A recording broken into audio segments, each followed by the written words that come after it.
Hi, I'm Dr. Leanne Henry and I'm one of the project partners on CoralBots. I'd like to give you a bit more of an overview of our Kickstarter project.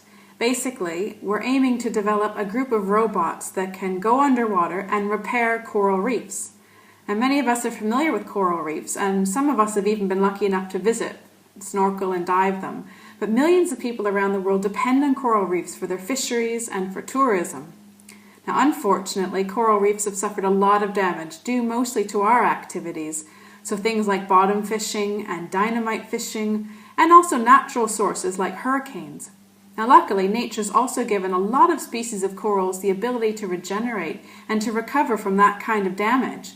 So what the current state of the art does is that you have human scuba divers and snorkelers going down and they transplant fragments of corals back onto the coral reef. And this can take weeks to months, but eventually you end up with a repaired coral reef.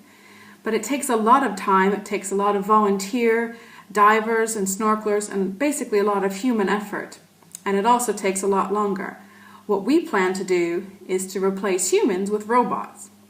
Now, we're well placed to do this kind of research at Heriot-Watt University. We already have a couple of prototypes developed. What we need to do with Kickstarter is to further develop the undersea robotics and to also give it the intelligence to be able to recognize what corals are on a reef. We also need the robots to be able to interact with their seabed environment as well. What we aim to do is develop robots that can repair a coral reef instead of weeks to months, something more like days to weeks. And we'll also be able to deploy the robots in deep sea coral reefs. So many of us don't know about reefs that exist in waters below about 600 feet. But actually across the entire globe we also have deep sea reefs that are tremendously impacted by things like bottom trawling. But these species as well have the ability to naturally recover.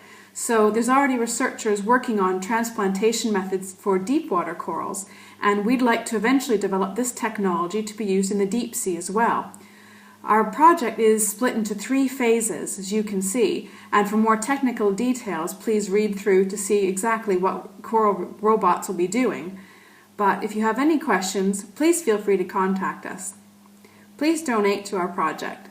Thank you.